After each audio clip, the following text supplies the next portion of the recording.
英語聞き流しリスニング、英語テキストと MP3 ダウンロード、その他の物語はホームページからお聞きいただけます。88thpp.com 88thpp.com 9th June. Dear Daddy Longlegs. Happy day. I've just finished my last examination physiology. And now, 3 months on a farm. I don't know what kind of a thing a farm is. I've never been on one in my life. I've never even looked at one, except from the car window, but I know I'm going to love it, and I'm going to love being free. I am not used even yet to being outside the John Grier home. Whenever I think of it, excited little thrills chase up and down my back. I feel as though I must run faster and faster and keep looking over my shoulder to make sure that Mrs. Lippett isn't after me with her arms stretched out to grab me back. I don't have to mind anyone this summer, do I? Your nominal authority doesn't annoy me in the least. You are too far away to do any harm. Mrs. Lippett is dead forever, so far as I am concerned, and the Semples aren't expected to overlook my moral welfare, are they? No, I am sure not. I am entirely grown up. Hooray! I leave you now to pack a trunk, and 3 boxes of tea kettles and dishes and sofa cushions and books. Yours ever, Judy. P.S. Here is my physiology exam. Do you think you could have passed? Lock Willow Farm. Saturday night. Dearest Daddy Longlegs. I've only just come and I'm not unpacked, but I can't wait to tell you how much I like farms. This is a heavenly spot. The house is square like this, and old. 100 years or so.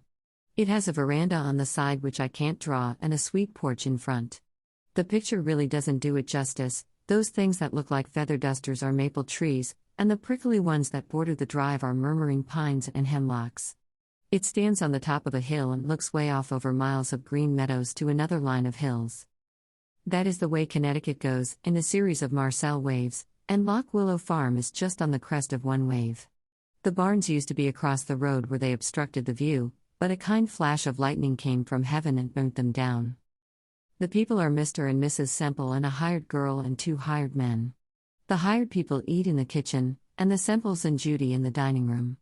We had ham and eggs and biscuits and honey and jelly cake and pie and pickles and cheese and tea for supper, and a great deal of conversation. I have never been so entertaining in my life. Everything I say appears to be funny. I suppose it is, because I've never been in the country before, and my questions are backed by an all-inclusive ignorance. The room marked with a cross is not where the murder was committed, but the one that I occupy. It's big and square and empty, with adorable old-fashioned furniture and windows that have to be propped up on sticks and green shades trimmed with gold that fall down if you touch them. And a big square mahogany table. I'm going to spend the summer with my elbows spread out on it, writing a novel. Oh, Daddy, I'm so excited. I can't wait till daylight to explore. It's 8:30 now, and I am about to blow out my candle and try to go to sleep. We rise at 5. Did you ever know such fun? I can't believe this is really Judy. You and the good Lord give me more than I deserve. I must be a very, very, very good person to pay. I'm going to be. You'll see. Good night, Judy. P.S. You should hear the frogs sing and the little pigs squeal, and you should see the new moon. I saw it over my right shoulder. Lock Willow. 12th July. Dear Daddy Longlegs. How did your secretary come to know about Lock Willow? That isn't a rhetorical question. I am awfully curious to know, for listen to this, Mr. Jervis Pendleton used to own this farm, but now he has given it to Mrs. Semple, who was his old nurse. Did you ever hear of such a funny coincidence? She still calls him Master Jervy and talks about what a sweet little boy he used to be. She has one of his baby curls put away in a box, and it is red, or at least reddish. Since she discovered that I know him, I have risen very much in her opinion. Knowing a member of the Pendleton family is the best introduction one can have at Lock Willow. And the cream of the whole family is Master Jervis. I am pleased to say that Julia belongs to an inferior branch. The farm gets more and more entertaining. I rode on a hay wagon yesterday. We have 3 big pigs and 9 little piglets, and you should see them eat. They are pigs. We've oceans of little baby chickens and ducks and turkeys and guinea fowls. You must be mad to live in a city when you might live on a farm. It is my daily business to hunt the eggs. I fell off a beam in the barn loft yesterday, while I was trying to crawl over to a nest that the black hen has stolen. And when I came in with a scratched knee, Mrs. Semple bounded up with witch hazel, murmuring all the time, "Dear. Dear." It seems only yesterday that Master Jervy fell off that very same beam and scratched this very same knee. The scenery around here is perfectly beautiful. There's a valley and a river and a lot of wooded hills, and way in the distance a tall blue mountain that simply melts in your mouth. We churn twice a week, and we keep the cream in the spring house, which is made of stone with a brook running underneath. Some of the farmers around here have a separator, but we don't care for these new-fashioned ideas. It may be a little harder to separate the cream in pans, but it's sufficiently better to pay. We have 6 calves, and I've chosen the names for all of them. 1. Sylvia, because she was born in the woods. 2. Lesbia, after the Lesbia in Catullus. 3. Sally. 4. Julia, a spotted, nondescript animal. 5. Judy, after me. 6. Daddy Longlegs. You don't mind, do you, Daddy?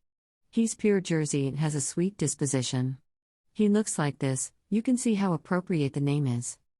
I haven't had time yet to begin my immortal novel, the farm keeps me too busy. Yours always, Judy. P.S. I've learned to make donuts. P.S. 2. If you are thinking of raising chickens, let me recommend Buff Orpingtons. They haven't any pin feathers. P.S. 3. I wish I could send you a pat of the nice, fresh butter I churned yesterday. I'm a fine dairy maid. P.S. 4. This is a picture of Miss Jerusha Abbott, the future great author, driving home the cows.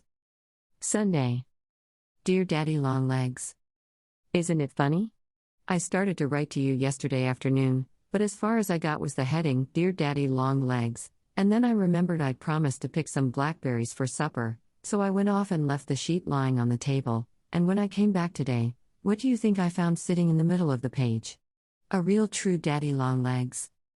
I picked him up very gently by one leg, and dropped him out of the window. I wouldn't hurt one of them for the world. They always remind me of you. We hitched up the spring wagon this morning and drove to the center to church.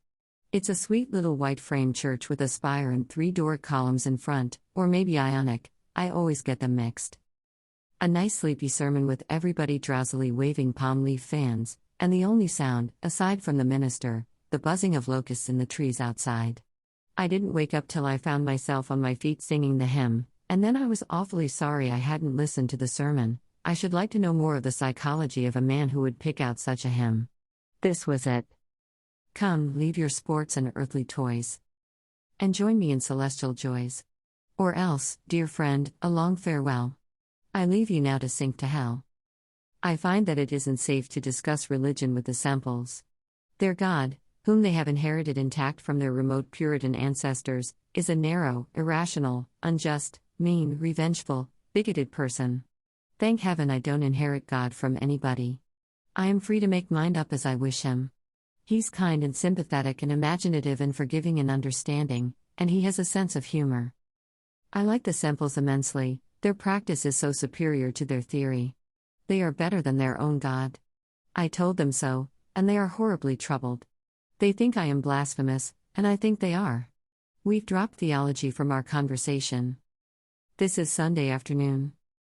Amasai, hired man, in a purple tie and some bright yellow buckskin gloves, very red and shaved, has just driven off with Carrie, hired girl, in a big hat trimmed with red roses and a blue muslin dress and her hair curled as tight as it will curl. Amasai spent all the morning washing the buggy, and Carrie stayed home from church ostensibly to cook the dinner, but really to iron the muslin dress. In 2 minutes more, when this letter is finished, I am going to settle down to a book which I found in the attic. It's entitled, On the Trail, and sprawled across the front page in a funny little boy hand. Jervis Pendleton. If this book should ever roam, box its ears and send it home.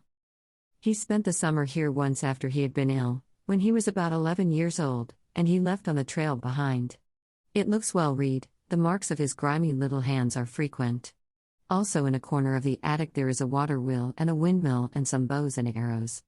Mrs. Semple talks so constantly about him that I begin to believe he really lives, not a grown man with a silk hat and walking stick, but a nice, dirty, tousle-headed boy who clatters up the stairs with an awful racket, and leaves the screen doors open, and is always asking for cookies.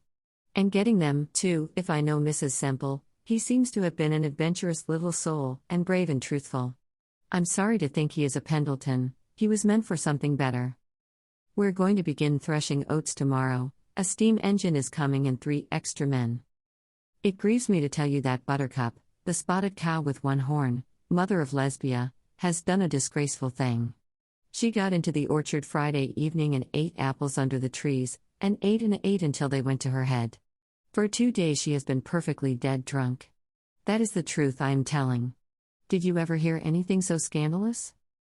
Sir, I remain your affectionate orphan, Judy Abbott. P.S. Indians in the first chapter and highwaymen in the second. I hold my breath. What can the third contain? Red Hawk leapt 20 feet in the air and bit the dust. That is the subject of the frontispiece. Aren't Judy and Jervy having fun? 英語聞き流しリスニング、英語テキストと MP3 ダウンロード、その他の物語はホームページからお聞きいただけます。88thpp.com 88thpp.com